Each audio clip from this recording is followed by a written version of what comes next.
Hello, everybody. It is Christine. It's time for Mix It Up Monday. And with Mix It Up Monday, we start with a sketch. We have to use mixed media, etc., etc. So I'm going to show you the sketch. This is actually one of mine, and it's got 3 photos. I'm not going to have 3 photos. It's got this grid paper. This is kind of the mixed media bits, I guess. Oh, I need to go get a title. Just realized. Well, no, it's okay. I think I got some. Let me kind of show you what I got going on. So I got this Simple Stories collection.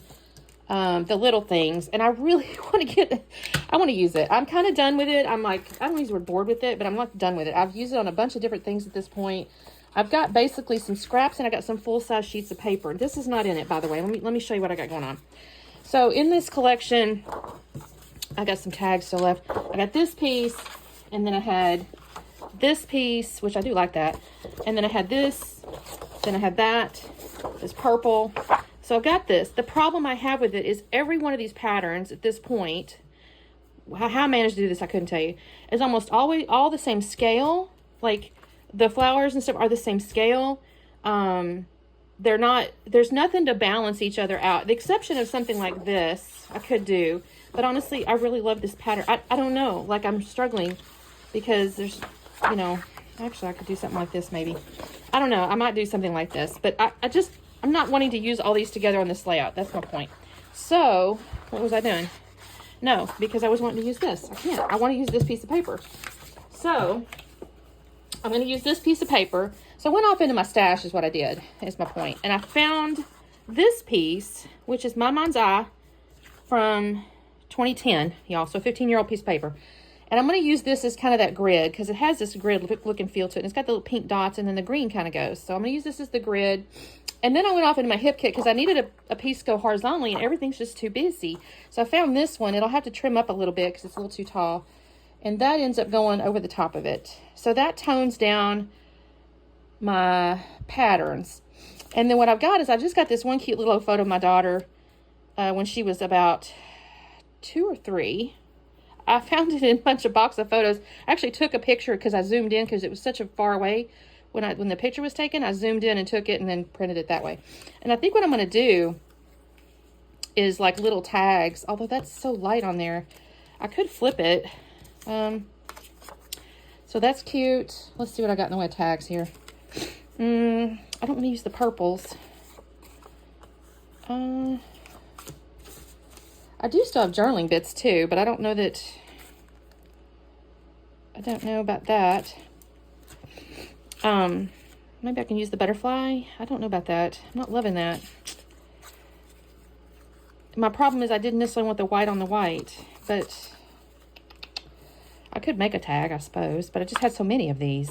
The problem is I have, this looks cute, but then she's wearing red, and I was hoping to stick with this red stuff. I may have to figure this one out. I'm not really sure just yet.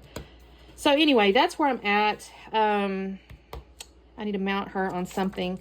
I'm not going to use white because that's white. So maybe the green. Maybe I end up with using, I don't know. And then the mixed media is I'm going to use, I just picked this up at Expo the other day. So I'll put this, and I'll use this, I think this white paste because I think it'll tone down this stuff up here. So I pulled that out. Where's my, y'all, I just had the little spatula that goes with this. Oh, there it is. Let me put that together. All right, so let me do some cutting, and I need to figure out my tag situation. I may open this journaling bits here. Maybe I'll use some of the journaling bits, actually, and see what I got going on there. Because maybe I put her to the side and a couple things like that. That could be cute. Actually, that's cute, actually. Let me just do that. Okay, let me do some cutting. I'll be back on in a second. Okay, this turned out pretty cute, I think. I got, that being said, I pulled out the papers from the collection I had left over. And I was like, oh no, I can get one more layout. So you guys, I'm crazy. I may do a leftovers one. We'll see. So I have trimmed down that green paper to 8 inches, and I left the 12-inch length already at this point because I did the hole punch at the top that matches the sketch. And then in a moment, I'm going to figure out like where stuff needs to go, and then I'll tear the bottom. But for the moment, I'm just, oh, and by the way, here's what I'm trying to figure out. What do I want to do with this photo? How do I want to map this photo? And I'm looking at it, and I'm like, do I use the green and all that? But then I realize no, I really can't because the photos are supposed to be a little taller than the actual horizontal piece. And I go, well, that's going to be green on green. So I set that aside. I'm going to actually get off in my stash in just a minute because I decided actually red is the best color to map. So I am cutting the little light color piece down. I don't know what the color, I don't know what the, maybe you probably saw 3.5 inches, I think maybe. And I'm going to put that there. I'm just kind of testing things. I'm looking at my photo. Okay, where do I want? And then I'm going to tear this bottom here. This is actually pretty easy. The base page right here comes together pretty easy. After I will glue these down because then I need to do my mixed media. So I'm going to go ahead and ATG this down here, and actually think that my balance is okay. I got it kind of aligned right and everything. I'm not even sad about it. I will say the title I pick is going to be Oh What a Beautiful Day, and it's from the sticker sheet. And I like it, but I will say my sketch had this really neat, it's a cool title or whatever. It was like large. And I contemplated in my mind, should I have gone with a little bit larger title? But I'm okay with it. It looks cute. I used a sticker. We're going to move on.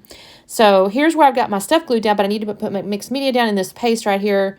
This is me checking to see about my title. How's it going to fit? And I actually just kind of freehand a little bit of circle. Now, I will tell you that because of this, the grid almost on the little notebook paper piece, or the part that I put the notebooky thing on, it is hard to see these little white spots. And I'm kind of disappointed. I wished I almost contemplated come back and smearing it, if I'm honest. Just like in the sketch showed, like a big smear. I really came close to trying that. But then I got worried because it's paste and I wasn't sure, like, is it going to smear right or whatever? I guess I should have practiced or something. But I don't hate these little speckles, but I'm like, can I really see them? And, it's hard to tell kind of, but they're okay. They're subtle. So I'm just but I am kind of using my wrist to kind of make a circular shape with them. So at least I'm kind of doing that piece of it. And I'm just moving my plastic and stuff around. I think I was telling you guys, this is my little girl, and she was about 2 or 3 or whatever. I think we're down in Temple, where my husband's grandparents lived. And the reason I kind of like this picture, I sent it to her this morning. I said, you know what? Your mama dressed you cute always. Like, I was looking at a bunch of her little baby pictures, and she always had the cutest stuff, y'all. Even on this picture, you can't really see here because I cropped in a little bit, but she had little white sandals on. I think it had little strawberries on them or something that matched the little red and white outfit. Y'all, she was a fashion queen, and she didn't even know it. It's what you did when you have a single child and one kid, and, you were... I don't know. I spoiled her rotten with her clothes. And honestly, I suffered for it when she was in high school. But on the other hand, she went through middle school and she was kind of a tomboy. So she wore basketball shorts and t-shirts. So I guess I had the gamut there with this one. So anyway, the paste is now dried. I've allowed that to kind of all dry. So I stick my title down. I will end up putting that, if I haven't done it already, it's going to go on foam. I've got her photo. I glued it down. I've got the tags here. I'm going to put string through. I haven't glued those with Nuvo drops yet, or Nuvo glue, but I think I will because I don't want the strings to flop around as much as they do. So I'm going to put the strings through here so they're not naked. And the other thing I think I did off camera, but you'll see I'll tell you in just a minute. I got the tags on. I think those are really cute. That works as the other two like photos shown on the sketch. I glued the butterfly one flat, and I put foam behind the Just For You one. The green is a shade different than the grid paper, but I'm actually liking that because it stands out a little bit. And there is a couple of different shades of green in that floral paper, so I think it's okay. I'm going to kind of wonk them. The photo's straight, but I wonked the tags just for the heck of it. I don't know. It just felt right to me. So I'm going to do that. I'll mess with those strings a little bit, and then I don't even glue them down, so I'll have to mess with them again. I have poked through my journaling bits over there too, the little packet of journaling bits, and I will find a little journaling spot that I'll add in just a minute. This bird here, I stick down for a little bit. He does not stay, guys. That's going to go away. It just decided it didn't make any sense because that was not shown on the sketch right there. There was no embellishment there, and so I decided it looked kind of weird. I did add that little wordy bit that says Love Life to the butterfly one. It's a little hard to see because it's black on that green, but that's okay. And then I saw the little bicycle, and I go, that's kind of cute. She's on a swing set, but it's a kid's toy. So I don't know. It just felt like I could put the little bicycle there. And then there's a little phrase that says, I love you so. So I'm going to set that there. I will actually come back off camera and put foam underneath that. It felt too flat to me. So I'm going to add some foam underneath that. And then here's this journaling bit that I found. It's got little yellow flowers and leaves and stuff. And I thought, that's kind of cute. I'll put that up underneath there. And I'll just write, I do write on here, my pretty little girl, I always try to dress you in the cutest clothes. There's no date on it because I can't swear when it is. I just know looking at her hair, she's probably about 2.5 maybe. And because her hair didn't really get long until she was about 4. So I think she's about 2.5 here. I did find this little yellow flower. So I took the bird off and I added the little yellow flower. It's a little hard to see. It's almost like a dimensional thing on top of the paper. So it's, like I said, it's a little hard to see, but I'm okay with it because it's just adding some dimension there. And then I've glued down my journaling spot. And so all I'm going to do now off camera is add my little bit of journaling. And that is my layout, you guys. So here you go. Here's going to be the slowdown. You can see the texture paste and that kind of stuff. Thank you so much for watching. As always, and I say this every video, which I guess is the way you're supposed to do it, there's going to be a playlist below with with everybody playing along with the Mixed Up Monday. And, of course, the Facebook group with the Paper Snob because she hosts this. And, yeah, so thank you guys so much for watching, and we'll see you next time. Bye.